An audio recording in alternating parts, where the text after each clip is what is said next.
Bref, ce matin je me suis levée, je me suis douchée, je me suis habillée, j'ai voulu me maquiller et puis finalement j'avais pas envie. Je me suis vue dans la glace et je me suis dit Si, il faut que je me maquille. Du coup je me suis maquillée, c'était pas terrible mais ça ferait l'affaire. Je suis allée prendre mon petit déj, j'ai bu mon jus d'orange et j'ai eu vraiment mal à la gorge. Oh, j'ai mal à la gorge. Du coup je me suis dit que j'allais prendre rendez-vous chez le médecin. J'ai cherché un médecin pas loin, il n'y en avait pas. Du coup j'ai cherché plus loin, minimum 15 minutes de chez moi. Je voulais un rendez-vous rapide, il n'y en avait pas non plus. Alors j'ai pris à 17h. J'ai checké le médecin sur Google, elle était pas très bien notée, mais c'est pas grave. Ensuite, j'ai voulu me rassurer, alors j'ai tapé mes symptômes sur Docto 3000 et j'ai trouvé que j'aurais pu avoir 1. Une angine bactérienne, 2. Une hyperthyroïdie, je savais pas trop ce que c'était, 3. Un cancer de la gorge. J'ai soufflé un coup et je me suis dit que ça devait être une angine. J'ai cherché sur internet et j'ai vu qu'il me fallait des antibiotiques, ça m'a rassuré. C'est bien les antibiotiques. J'ai une amie qui en a pris il y a 3 jours, elle est guérie. C'est ça qu'il me faut. J'ai attendu que ce soit l'heure du rendez-vous. J'ai cherché une position confortable pour dormir, je me suis endormie et quand je me suis réveillée, c'était l'heure de partir. Je suis arrivée chez le médecin, je me suis assise dans la salle d'attente, il n'y avait personne. J'ai pris un magazine, j'ai commencé à lire, il datait de 2004. Je me suis dit que ça faisait longtemps que j'attendais, j'ai regardé l'heure, il était 17h02. J'en avais marre d'attendre, alors j'ai pris mon téléphone et j'ai checké Facebook. Le médecin est arrivé, je me suis demandé si je devais lui serrer la main. Bonjour madame. Elle m'a pas serré la main, alors je me suis dit que j'avais bien fait. Je me suis assise, elle s'est assise, elle m'a regardée, je l'ai regardée, et elle m'a dit Vous avez des antécédents? Je me suis dit que j'allais lui dire que je m'étais déjà cassé le genou, que j'avais failli m'étouffer avec une arête de poisson et que je m'étais déjà fait mordre par un chien. Et puis finalement, j'ai dit que j'avais aucun antécédent. Elle a fouillé dans son tiroir, elle a pris une spatule en bois et elle m'a dit Allez, venez. Ouvrez la bouche et tirez la langue. Elle a regardé le fond de ma gorge et elle a dit Elle a pris un air grave, elle paraissait anxieuse et elle m'a dit Mais c'est une belle petite angine, ça. J'étais rassurée, j'ai attendu qu'elle me donne mon ordonnance. D'accord. Alors voilà, je vous ai prescrit un colutoire pour la gorge, des pastilles à sucer et de l'ibuprofène contre la douleur. J'ai pas tout compris, mais je me suis dit qu'il devait y avoir forcément un antibio et qu'elle savait ce qu'elle faisait. Ça vous fera 25 €. Je me suis dit que c'était cher, mais que ça valait le coup et qu'elle était pas mal du tout comme docteur. Il y a 2 heures, j'avais quand même un cancer de la gorge. Je lui ai dit au revoir. Au revoir madame, à bientôt.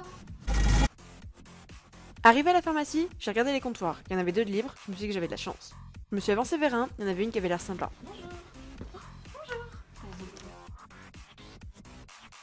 Alors ça c'est l'anti-inflammatoire pour la douleur, le colutoire 3 fois par jour et les pastilles à sucer.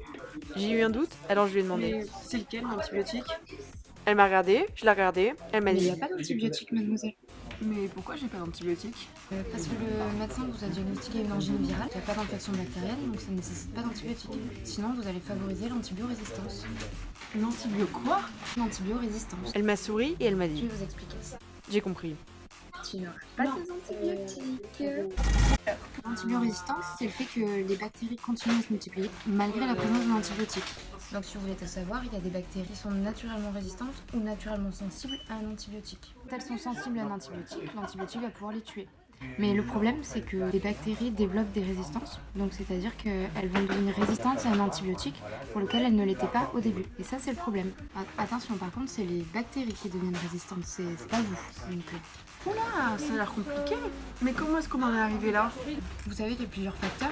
Tout d'abord, la prescription massive des antibiotiques qu'il y a eu par les médecins. Vous, par exemple, vous avez une angine virale, donc vous ne nécessitez pas d'antibiotiques. Mais à une certaine période, on mettait des antibiotiques pour tout. Du coup, ça a vraiment contribué. Ensuite, vous avez aussi la prise des antibiotiques, voir qu'elle va se faire jusqu'au bout. En général, c'est 7 jours. Et les patients, ils se sentent mieux au bout de 3-4 jours, donc ils arrêtent leur traitement. Il faut surtout pas faire ça parce que ça favorise justement l'antibiorésistance. Parce que certaines bactéries, en 3-4 jours, ne seront pas mortes. Du coup, si vous reprenez l'antibiotique 2-3 mois plus tard, ces bactéries-là qui n'étaient pas mortes, du coup, elles vont être résistantes à cet antibiotique. Ensuite, le problème, c'est que ces bactéries résistantes, vous n'allez pas forcément les garder, vous pouvez les transmettre. Dernier point, c'est que les avancées de la science qui sont au niveau 0, au niveau antibiotique, on est toujours sur les mêmes depuis quelques années déjà, et donc ça amplifie le phénomène d'antibiorésistance. Les antibiotiques deviennent habituels. C'était donc ça, les antibiotiques, c'est pas automatique? Je comprends mieux. Mais qu'est-ce qu'on peut faire alors pour empêcher ça? Pour empêcher ça, quand un traitement vous est prescrit sur 7 jours, faut le prendre 7 jours. Ensuite, pour un traitement antibiotique, il faut le suivre uniquement s'il a été prescrit, pas ce qui reste dans vos placards, une ancienne prescription. Par exemple, vous avez eu un antibiotique pour une otite, vous avez mal à la gorge, prenez pas cet antibiotique, ça sert à rien, ça va favoriser l'antibiorésistance. Par exemple, votre conjoint, papa, votre maman est malade, ne partagez pas les antibiotiques avec lui. Parce que ça ne sert à rien. Un antibiotique, il est prescrit pour un patient particulier, donc ça ne se partage pas. Vous gardez pour vous. Et ensuite, pour éviter justement une prise d'antibiotiques qui reste dans le placard, pensez au cyclamède. Rapportez vos antibiotiques à votre pharmacie pour qu'ils aillent dans le circuit de destruction et éviter la contamination de l'environnement et favoriser l'antibiorésistance des bactéries dans l'environnement. Alors, si j'ai bien compris, Il y a des bactéries qui sont super puissantes. Soit elles arrivent à s'entraîner toutes seules à se défendre contre les médicaments, soit elles arrivent à montrer aux autres bactéries comment se défendre et du coup, l'antibiotique devient inefficace. Et en plus, on peut transmettre ces super bactéries à notre entourage.